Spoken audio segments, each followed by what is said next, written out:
Una muestra de los restos hallados el pasado 6 de junio en el Batallón 14 será analizada en el laboratorio del equipo argentino de antropología forense en Córdoba. Ese laboratorio tiene a disposición 11.000 muestras genéticas de familiares de unas 6.100 personas desaparecidas en el marco de la coordinación represiva de las dictaduras del Cono Sur entre los años 1970 y 80. Ese laboratorio fue el que analizó e identificó las muestras de los restos recuperados aquí en Uruguay desde el inicio de la búsqueda de detenidos desaparecidos en predios militares y cuenta con material genético para realizar el eventual trabajo de identificación de más de 190 uruguayos y uruguayas desaparecidos durante esos años. De acuerdo a la información aportada por la coordinadora del Grupo de Investigación de Antropología Forense, Alicia Luciardo, la identificación de estos restos va a demandar entre 3 semanas y un mes.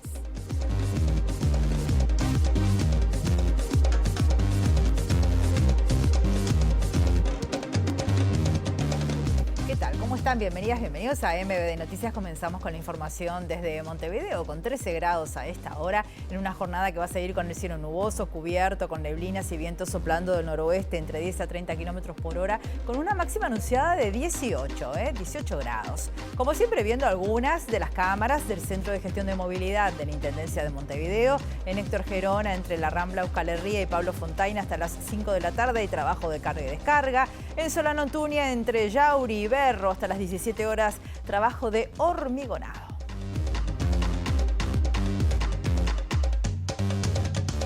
Vemos ahora otros títulos que se están desarrollando a esta hora.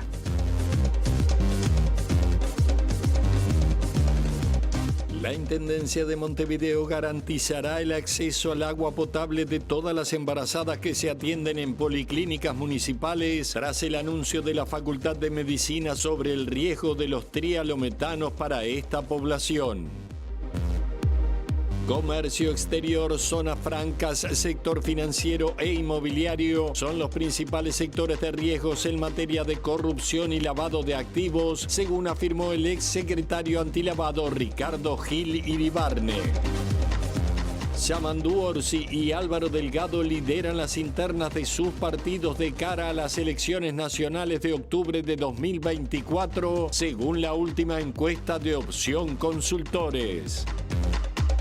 El ministro de Trabajo y Seguridad Social, Pablo Mieres, adelantó que el gobierno presentará el próximo mes 2 proyectos de ley para atender la situación financiera de la Caja de Profesionales y la Caja Bancaria.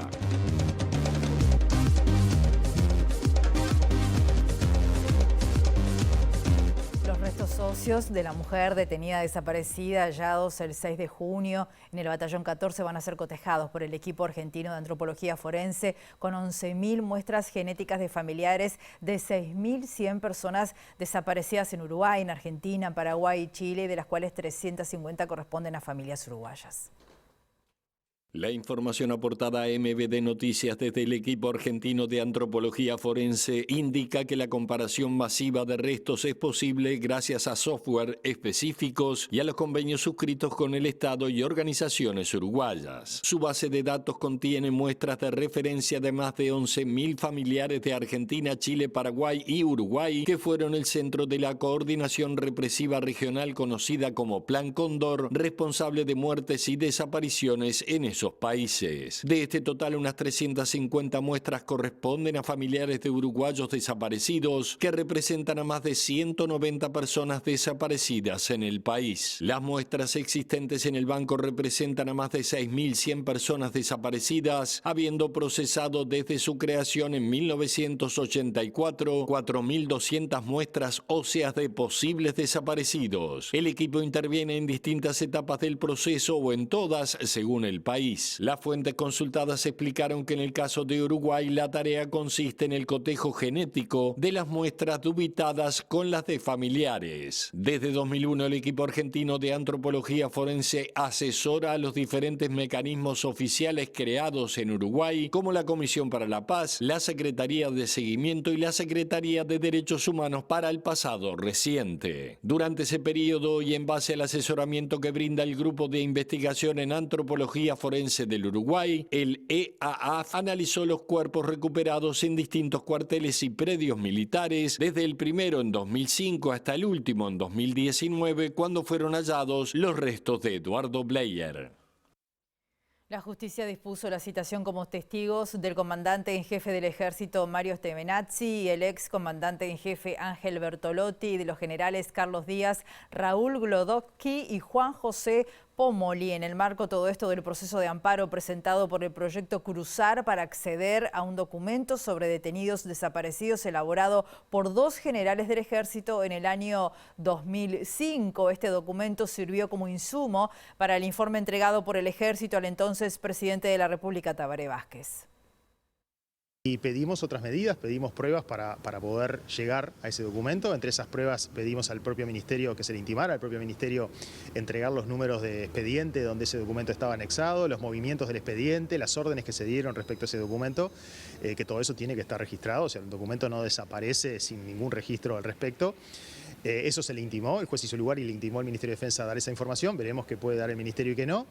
Y por otro lado, decidimos también pedir que se citara a declarar a una serie de militares que han mencionado el documento, bueno, entre ellos el último comandante, actual comandante en jefe, porque es el responsable de dar la respuesta, pero también a otros comandantes en jefe que hubo antes, entre ellos el general Bertolotti, que fue quien ordenó hacer este documento, el general Díaz, que fue quien lo elaboró junto con el general Barneix, y otros militares que en distintas ocasiones, en distintos expedientes y tribunales de honor mencionan la existencia de este documento. Todo esto también en el marco de que no se instruyó, a pesar de que se dice que el documento no se encuentra, no se instruyó ninguna investigación administrativa para encontrarlo, o sea, simplemente se dio la orden de buscarlo, pero después parece que no hay nadie responsable en el ejército si se pierde un documento de esta envergadura. Por lo tanto, nosotros vamos a seguir en este caso con las declaraciones testimoniales y pidiendo más información, y este no va a ser el único documento tampoco que vamos a pedir, vamos a seguir hasta que podamos encontrar la información que sabemos que está en manos de los militares y que queremos que la entreguen. En tanto, el Ministerio de Defensa solicitó un plazo de 20 días para responder la intimación sobre el tránsito que tuvo el expediente y el documento dentro del Estado. Para este lunes 26, desde las 5 de la tarde, se está convocando la Vigilia por la Democracia, una acción performática, simbólica, que busca concientizar sobre la responsabilidad en el cuidado de la democracia. La actividad es organizada por el colectivo Jacarandá, Cultura de la Memoria, Madres y Familiares de Detenidos Desaparecidos y la Secretaría también de Derechos Humanos del PIT-CNT, entre otras organizaciones. Yo tengo 47 y sí lo viví, viví en dictadura, tuve mis padres presos políticos, pero además, aunque la idea de esa reflexión es justamente con las nuevas generaciones, ¿no? Porque la democracia hoy, cuando tenemos gente que habla en contra de las instituciones, contra el Poder Judicial, etcétera, necesitamos cuidarla más que nunca y poder pensar en transformar cosas, ¿verdad? Eso es importante, pero la democracia, vivimos todos en democracia ahora, por suerte. Entonces, bueno, a todas las generaciones nos compete cuidarla y construirla. La Plaza 1 de Mayo será el espacio donde se instalarán fogones de la memoria y una feria de organizaciones sociales donde participarán varios artistas. En el cierre se rodeará el Palacio Legislativo con faroles para iluminar la democracia. Pretende ser una jornada de reflexión sobre la democracia, ¿no? Desde la sociedad civil, porque dentro del Palacio va a haber una sesión especial, en recordatorio también, pero bueno, eso, desde la sociedad civil queremos juntarnos y reflexionar qué es lo que pasa hoy con nuestra democracia, qué democracia queremos, cómo podemos construir mejor una democracia y cuidarla, ¿no? Primer móvil del mediodía, en este caso recibimos con mucho gusto a nuestro periodista Luca Veloz, está allí a las puertas del Ministerio de Trabajo. Es un día muy importante hoy para el ámbito laboral. Bienvenido, adelante. Buen mediodía, Rosina, porque en la mañana de hoy, desde las 10:30 y hasta entrado el mediodía, se reunió la primera instancia del Consejo Superior Tripartito de la Negociación Colectiva del Sector Público. Esto es integrado y encabezado por el ministro Pablo Miere junto al subsecretario Aristi, también Federico Daverede, y la representación de la Oficina de Planeamiento y Presupuesto, del Ministerio de Economía, también del PIT-CNT, una delegación encabezada por la secretaria general Elia Pereira, el presidente de COFE, Pereira, también Martín Pereira, también el vicepresidente del PIT-CNT y el secretario general de COFE, José Lorenzo López, además de las delegaciones de la enseñanza, estaba Emiliano Mandasen, entre otros. Allí participaron de esta reunión donde el Consejo de Salarios y el Poder Ejecutivo presentó la instancia de negociación de las pautas. ¿Cómo será la negociación colectiva de ahora en más? Una instancia que tendrá su segunda edición el próximo 30 de junio, cuando el Poder Ejecutivo presente los lineamientos. Esto fue uno de los reclamos que se hace desde el sector de los trabajadores, que hasta esa edición, hasta esa instancia, no se van a conocer las reales pautas y por tanto no tendrán espacio para negociar antes que el Poder Ejecutivo envíe al Parlamento el proyecto de rendición de cuentas.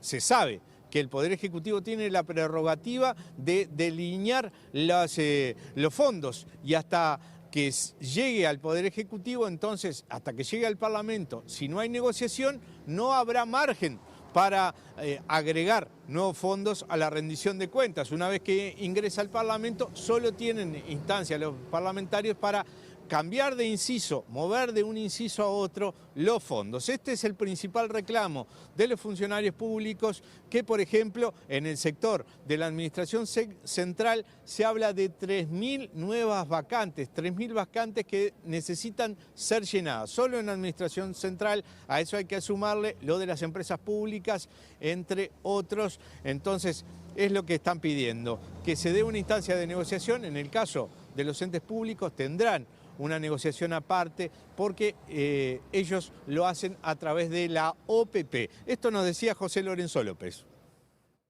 Nosotros lo que hemos planteado hoy es básicamente una cuestión que atraviesa todo el Estado, que es el tema del ingreso de personal en todos los organismos públicos que no se han llenado la vacante y que se están vaciando. El tema de la corrección de la regularización de los contratos precarios, el tema de la corrección de las cargas horarias, el tema vinculado a la inversión pública, que nos parece que es un tema que no es solo de los funcionarios públicos, sino del país en general, para crear empleo de buena calidad, y también todo lo referente a la situación general en cada uno de los servicios, que nos parece que es un tema que también tiene que estar detallado en la propia negociación y ver en cuáles cosas va a haber inversión del Poder Ejecutivo. Consultado por las vacantes que se generan en diferentes sectores del Estado, el dirigente afirmó que sería necesario recuperar unos 3.000 puestos de trabajo. Para dar un ejemplo, te puedo decir que en la administración central, solo en los civiles de la administración central, en estos 3 primeros años de gobierno se perdieron casi 3.000 puestos de trabajo. Entonces, realmente sí habrá que acelerar estos procesos para, de alguna manera, ver cómo se llenan esas vacantes. Una de las principales promesas del Poder Ejecutivo ha sido que se van a recuperar los salarios en el sector público, se va a recuperar la pérdida. Desde los sindicatos se establecen que además hay una pérdida financiera. Esto es lo que los salarios pierden, entre tanto no se da la corrección. Eso no se va a recuperar y es una de las principales discusiones que hay. Desde los sindicatos se pide entonces que se revea la negociación, un convenio que está firmado hasta el 2025. Muchas gracias, Luca. Un tribunal de apelaciones revocó la sentencia de primera instancia y condenó al empresario Martín Mutio a 15 años de cárcel por delitos de narcotráfico y lavado de activos. También se dispuso el decomiso de bienes y de dinero. Mutio fue imputado en 2019 como responsable del cargamento de más de 4 toneladas de cocaína que fueron incautados en el puerto de Hamburgo, en Alemania. El cargamento partió desde el puerto de Montevideo camuflado en un container de soja a granel, exportado por la empresa Capsen Sociedad Anónima, propiedad de Mutio. En ese marco, la fiscal Mónica Ferrero solicitó su condena por delito de narcotráfico. Sin embargo, en agosto de 2022, la jueza Adriana Chamsarian dispuso su absolución tras considerar que no había pruebas para condenarlo. La fiscal apeló el fallo. Tras analizar el expediente, el Tribunal de Apelaciones revocó la sentencia y condenó al empresario.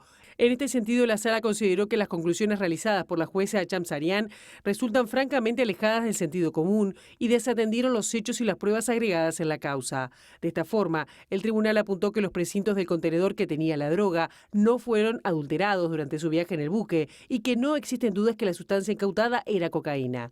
Además, Mutio fue imputado por delitos de lavado de activos a partir de diversas acciones financieras que no pueden ser justificadas. Por este motivo, el tribunal dispuso el decomiso de vehículos, dinero y un inmueble adquirido en Maldonado. Comercio exterior, zonas francas, sector financiero e inmobiliario son los principales sectores de riesgos en el combate a la corrupción y el lavado de activos. En entrevista con Primera Edición de MVD Noticias, el ex secretario antilavado, Ricardo Gil Iribarne, aseguró que el fallo que condenó a Martín Mutio es muy bueno porque devela todas las trampas que se utilizan para ocultar operativas de lavado y afirmó también que el sistema político no reconoce los riesgos que traen estos delitos. Siempre el sector financiero, como un sector de mucho riesgo, siempre el sector inmobiliario, y ahí tenés muchos actores, las inmobiliarias, los escribanos, siempre el sector societario, o sea, los estudios profesionales que aportan herramientas societarias para, es decir, sociedades para que vos no aparezcas, pero la que aparece es la sociedad, que cuesta saber de quién es, a través de la cual se hace una operación. Y hay un tema que no sé si estará en la nueva evaluación, pero que preocupa mucho, a nosotros nos preocupa mucho y que ahora queda evidenciado con el tema de ayer, la resolución del caso Mutio en el Tribunal de Apelaciones, que todo lo que es comercio exterior.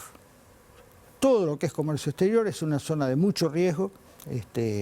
En el caso de ayer se evidencian facturas truchas, exportaciones que se hacen pero después no se concretan, ese tipo de cosas, algunos riesgos específicos de las zonas francas. Para Gil Iribarne falta percepción de riesgo en el sistema político y no aparecen los recursos, las normas y los apoyos, sobre todo en el tema corrupción. El resultado en lavado es cuántas organizaciones desarmaste, cuánta gente metiste presa y cuántos bienes recuperaste para la sociedad. ¿Y qué pasó? Y yo creo que los resultados son pobrísimos. Y el fallo ayer es muy bueno. Lo del Mutio. Lo de Mutio. Es muy bueno el fallo en sí. Porque en esto además lo fácil es no hacer nada porque son casos complicados. Son casos que las decisiones no es que entró alguien con un arma y asaltó un banco. Eso es fácil. Esto es mucho más complicado, es sofisticado. El fallo ayer tiene justamente todas las trampas que se hicieron para ocultar la operatoria real. El ministro de Trabajo y Seguridad Social, Pablo Mieres, dijo que seguramente el próximo mes el gobierno va a presentar sendos proyectos de ley para buscar una salida al problema financiero que enfrentan la Caja de Profesionales y la Caja Bancaria. El ministro compareció en el Parlamento para analizar la marcha de estas iniciativas. La situación de crisis patrimonial por la que atraviesan no en ningún caso va a implicar que sus obligaciones se suspendan. Por lo tanto, está claro que el objetivo del gobierno es garantizar una salida que seguramente va a implicar la presentación de proyectos de ley, uno por cada una de las dos cajas, que esperemos poder presentarlos al Parlamento el mes que viene y entre tanto asegurar que no va a haber riesgo. Las cajas van a continuar, lo que vamos a hacer es darles viabilidad por la vía de una reforma de sus reglas de juego y por lo tanto las prestaciones jubilatorias y pensionarias que deben servir se van a seguir sirviendo. Los tiempos apremian, digo, ¿se llega a tiempo a septiembre? Se llega a tiempo, yo estoy seguro que eso va a ocurrir. Obviamente va a haber que dialogar con los partidos políticos también, porque la salida implica una ley y la ley implica que se vote en el Parlamento y eso implica acuerdos políticos. Hablemos del agua porque hoy ya comenzó a venderse agua embotellada en los comercios con el descuento, con la rebaja impositiva aprobada por el Poder Ejecutivo en el Parlamento. La exoneración del IVA y del IMESI al agua mineral embotellada comenzó a regir en las últimas horas y se va a mantener mientras dure la emergencia hídrica declarada por el gobierno para Montevideo y para la zona metropolitana. En un relevamiento realizado por MVD Noticias se constató que el bidón de 6,25, que hasta ayer tenía un precio de 130 pesos, ya pasó a costar 90 pesos en varios comercios, principalmente en las grandes superficies. superficies. Daniel Fernández, el presidente de Cambado, dijo a MBD Noticias que los nuevos precios se van a generalizar a partir de la próxima semana. Además, ya en las páginas web de los supermercados ustedes van a poder ver que ya se están ofreciendo botellas de agua, por ejemplo, de 2,5 litros a 37 pesos o 98 pesos el pack de 4 unidades. Seguimos hablando de este tema que nos preocupa tanto. Nos vamos a la Intendencia de Montevideo. Hay noticias importantes allí también. Está Eduardo Delgado, nuestro periodista. Buen mediodía para ti, Eduardo. Adelante, bienvenido.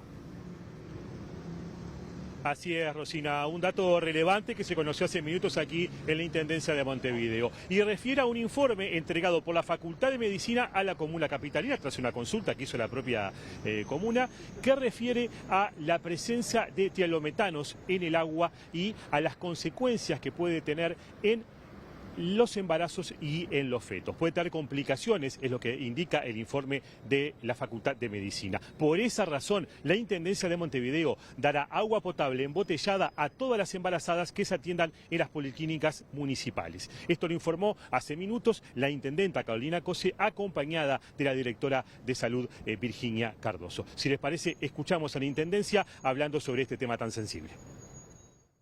En cuanto al consumo en etapas precoces del embarazo, la evidencia plantea relación con dos sectores de malformaciones, cara y sistema cardiovascular. En la cara se asocian altas dosis de trialometanos con defectos en el cierre palatino y afectaciones visuales. También se describen posibles malformaciones cardíacas con una relación dosis dependiente con los trialometanos, tanto con la ingesta como con la exposición cutánea. Nosotros lo que vamos a hacer es en nuestras policlínicas vamos a extender la receta de agua ya no a las embarazadas con presión arterial, sino a todas las embarazadas. Así que invito a todas las embarazadas que se atienden en nuestras policlínicas a concurrir para recibir las respectivas recetas y poder contar con el agua potable que no ponga en riesgo lo que está marcando la Facultad de Medicina. Hay que agregar, Rosina, que también Cose se refirió a cómo continuará el trabajo de la Intendencia con relación a la crisis hídrica tras la negativa del Ministerio de Economía y Finanzas a entregar un préstamo no reembolsable del Banco Interamericano de Desarrollo para justamente tratar esta situación. Cose señaló que no ha tenido comunicación de parte de Presidencia luego que la propia Presidencia declaró la situación de emergencia hídrica en el área metropolitana.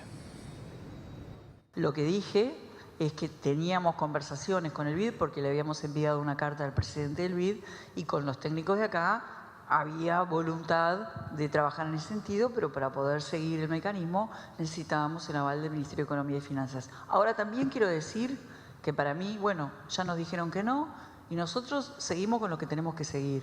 Ayer encontramos un pozo, hoy recibimos el informe de la Facultad de Medicina, estamos disparando una medida para proteger a nuestras embarazadas y vamos a seguir todos los días trabajando por la gente, que es una realidad en la que no vamos a mirar para otro lado. Habrá que ver, Rosina, en las próximas horas las consecuencias que traerá este informe de la Facultad de Medicina sobre las complicaciones del tialometano en agua en embarazadas y en fetos. Se espera que en próximas horas haya novedades, tanto de parte del Ministerio de Salud Pública como de las mutualistas, de la propia ACE, o inclusive saber qué van a hacer las otras intendencias que también tienen algún servicio de salud que atiende a mujeres embarazadas. Sí, Eduardo, hay que estar atento, un tema gravísimo. Entonces, lo que acaba de decir la Facultad de Medicina, que se suma también a lo que viene diciendo la Academia, como por ejemplo la Facultad de Química en las últimas horas.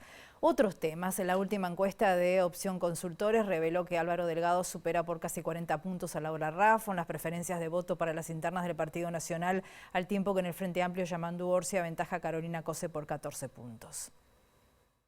El informe de opción abarcó solo a los dos principales partidos políticos que a su vez son los únicos que tienen más de 2 precandidaturas definidas. Dentro de los blancos sigue liderando la competencia el secretario de la presidencia Álvaro Delgado con 56% de intención de voto, superando a la economista Laura Raffo que suma 18% de adhesiones. Las demás postulaciones no llegan a los 2 dígitos. La vicepresidenta Beatriz Argimón y el senador Juan Sartori tienen 7% cada uno, el ministro de Defensa Javier García 4%, el senador Jorge Gandini 2%, mientras que el 6% restante de los votantes nacionalistas no expresó preferencias. Por el lado del Frente Amplio, el intendente de Canelones, Yamandu Orsi, sigue liderando la interna opositora con 49% de respaldo, por encima de la intendenta de Montevideo, Carolina Cose, que marcó 35%. Por debajo de los 2 dígitos aparecen el senador Mario Vergara con 7% y el intendente de Salto, Andrés Lima, con 4%. El 5% de las personas que dicen que votarán a la izquierda en 2024 aún no definió su candidato. Con los votos del Frente Amplio, la Junta Departamental de Montevideo aprobó una moción donde solicita al Gobierno Nacional a que retire su objeción para que la Intendencia de Montevideo pueda acceder a un préstamo no reembolsable del BID para atender la crisis de suministro de agua potable aquí en la capital. Y la verdad que un préstamo no reembolsable donde podemos estar reforzando la ayuda a los 224 merenderos y ollas, donde podemos estar reforzando la ayuda a los jubilados, a las viviendas de ONASPU, podemos estar ayudando a los refugios. Bueno, realmente lo que hemos venido haciendo ha sido estar complementando la ayuda. Y aparte, como fuerza política también el Frente Amplio ha demostrado que está a la altura de la circunstancia, está armando grupos de técnicos de trabajo en el propio seno del Frente Amplio, con integrantes de Ursera, de OCE, de las unidades temáticas para elevar propuestas, como lo ha hecho, porque las propuestas que se están llevando adelante en estos días, las propuso el Frente Amplio hace 1 mes y medio. La reducción del IVA al agua embotellada, hace 1 mes y medio el Frente Amplio lo propuso, y encima hemos tratado de que ese precio esté fijado para que no estar, digamos, con el tema de la especulación en cada comercio, y eso se ha negado. Hacemos una pausa muy breve, volvemos enseguida.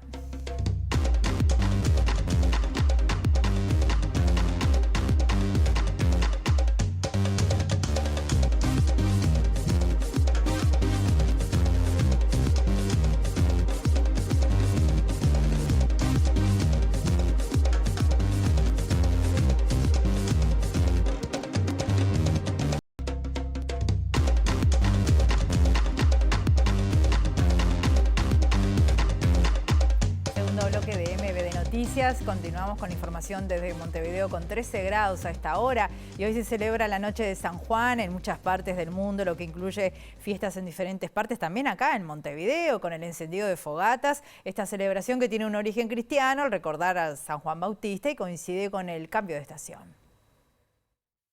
La celebración de la Noche de San Juan cumple 20 años en la Plaza Varela, ubicada en Boulevard Artigas y Avenida Brasil. Comenzará a las 19 horas con su clásica fogata a la que concurren cientos de personas. En Ciudad Vieja también habrá festejos bajo la consigna El fuego nos llama, el calor nos une, arde el bajo. Será en Rambla 25 de agosto de 1825 entre Ituzaingó y Juan Carlos Gómez, con espectáculos artísticos, artesanos y plaza de comidas. La actividad es organizada por la Red de Organizaciones Sociales, Culturales y Vecinos de El Bajo. En el Cerro, el Centro Cultural Florencio Sánchez organiza un festejo de San Juan desde las 17 horas, con feria de artesanías, espectáculos y fogata. En la zona del Prado, en el Espacio Libre Agustín Sanguinetti, en Juan Carlos Blanco y Atanasio Aguirre, se festejará San Juan con música, bailes y comidas tradicionales. En Paso del Rey, desde las 19 horas, también habrá celebración con música. En Besnes e Irigoyen, desde las 20 horas, la Comisión de Fomento Oriental Colón realizará una actividad con música en vivo y comidas. En Carrasco, el lugar de la celebración será el Parque Grauert. En Costa Rica y Lieja, con food trucks, música en vivo y feria de emprendedores. En tanto, este sábado habrá una fogata de dragones. Será en Dragones y Alberto Flangini, con música de comparsas, escolas do samba y tango.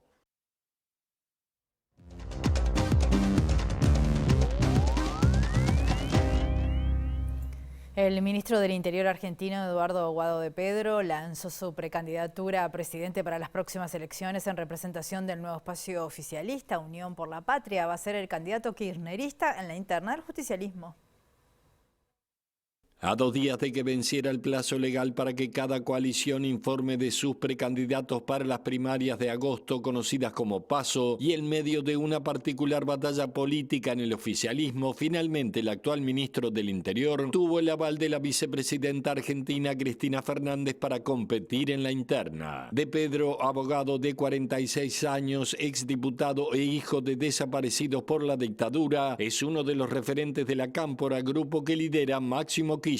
En un video publicado en su perfil de Twitter, admitió que Argentina tiene problemas urgentes que resolver, en particular el endeudamiento irresponsable, el drama de la inflación y una tasa de pobreza inaceptable, para lo que se comprometió a recuperar la esperanza y el orgullo de ser argentinos. En su mensaje, de Pedro no reveló quién será su compañero de fórmula tras una jornada cargada de rumores sobre la posibilidad de que sea el gobernador de Tucumán, Juan Mansur, ex jefe del gabinete de Alberto Fernández entre 2021 y febrero de este año. En medio de una particular batalla política en el seno del oficialismo, hasta ahora el ex vicepresidente y actual embajador en Brasil, Daniel Scioli, era quien había confirmado su precandidatura con el aval implícito del presidente Alberto Fernández, aunque restaba por conocer la estrategia del influyente sector encabezado por la vicepresidenta Cristina Fernández. Nos vamos, volvemos a las 19 horas en nuestra edición central y el lunes tempranito a partir de las 8 de la mañana con Josema Caraballo y Pilar Taijeiro. Que pasen bien.